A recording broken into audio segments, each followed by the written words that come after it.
लेकर चलना, मशाले लेकर चलना, कि जब तक रात बाकी है संभल कर है कदम रखना, कि जब तक रात बाकी है मशाले लेकर चलना, कि जब तक रात बाकी है।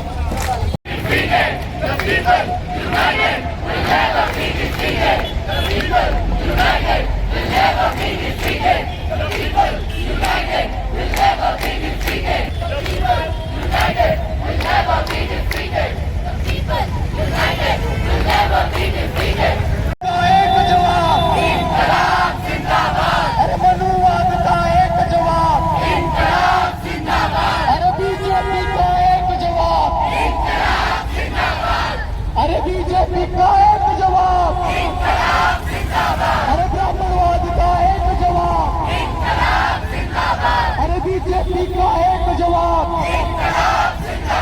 अरे मोदी शाह का एक जवाब,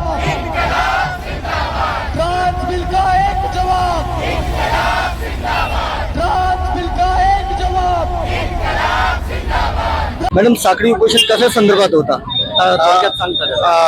आज जिल्हाधिकारी कार्यालय जळगाव यासमोर पुणे शहरातील आणि परिसरातील तमाम LGBTIQ समुदायाच्या वतीने भारत सरकारने गेल्या आठवड्यामध्ये जो ट्रान्सजेंडर कायदा पास केला, या ट्रान्सजेंडर कायद्याला दोन्ही सभागृहांमध्ये मान्यता मिळाली। काल माननीय राष्ट्रपतींनी देखील त्यावर आपली मोहर टेकवली।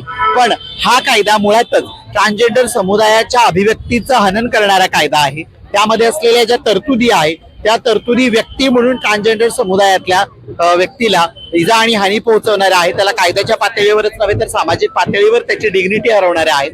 या संदर्भामध्ये या कायद्यामध्ये आवश्यक फेरबदल व्हावेत, जे की सन्मानाने जगण्यासाठीची जी तरतूद भारतीय संविधानाने केलेली आहे। आणि त्यासोबतच 2014ला ट्रान्सजेंडरच्या संदर्भात आलेलं नालसा जजमेंट जे होतं, त्या नालसा जजमेंटने जो एकछत्री अभिव्यक्तीचा आणि आदराचा स्वीकार करत सगळ्यांना सन्मानाने जगण्यासाठीची तरतूद केली होती, त्यावर आधारित 2019चा कायदा होता। पण 2026च्या कायद्याने या सगळ्या गोष्टी नेस्तनाबूत केलेल्या आहेत। आणि म्हणून देशभरामध्ये ट्रान्सजेंडर समुदायाचे सर्व सदस्य, त्यासोबतच फुले शाहू आंबेडकरी विचारांना मानणारे मानवतावादी सगळेच्या सगळे एकत्र येत आहेत। आणि राज्यभरामध्ये देशभरामध्ये या पद्धतीची आंदोलनं चालली आहेत। जिल्हाधिकाऱ्यांच्या माध्यमातून केंद्रीय गृह खात्यापर्यंत आपलं म्हणणं पोहोचवणं आणि सोशल वेलफेअर मिनिस्ट्रीच्या माध्यमातून पुन्हा एकदा पावसाळी अधिवेशनामध्ये हा कायदा कशा पद्धतीने बदल होईल यासाठी आम्ही काम करतोय। त्यासोबतच आता जर या प्रश्नांना योग्य पद्धतीने वाचा फोडली गेली नाही, कारण माननीय राष्ट्रपतींची मोहर उमटल्यानंतर कायदा पारित झाला आहे, आम्ही न्यायालयाची दारे ठोकणार आहोत। पण न्यायालयाची संवेदनशीलता जागी करण्यासाठी रस्त्यावरचा संघर्ष अधिक तीव्र व तितकाच धारदार होत जाईल।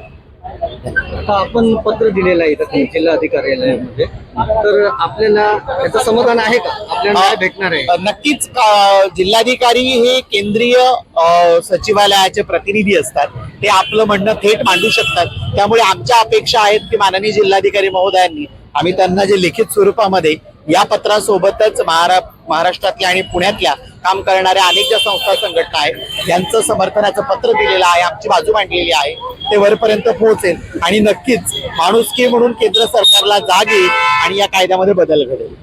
जर आपले मान्य पूर्ण नाही झालं तर पुढचं पाऊल आपलं काय आहे? नक्कीच मागण्या पूर्ण झाल्या नाही तर हा लढा रस्त्यावरचा आहे। आम्ही न्यायालयीन लढाईच्या तयारीत देखील आहोत। देशभरातून माननीय सर्वोच्च न्यायालयामध्ये पिटिशन दाखल होणार आहेत। न्यायालयाची संवेदनशीलता जागे करणं यासाठी रस्त्यावरची आंदोलनं आणि त्यासोबतच न्यायालयीन लढाई लढणं आणि येणाऱ्या अधिवेशनापर्यंत केंद्र सरकारला खडबडून जागा करणं यासाठी आंदोलनं अधिक धारदार होतील आणि ते अधिक वेगवान होतील।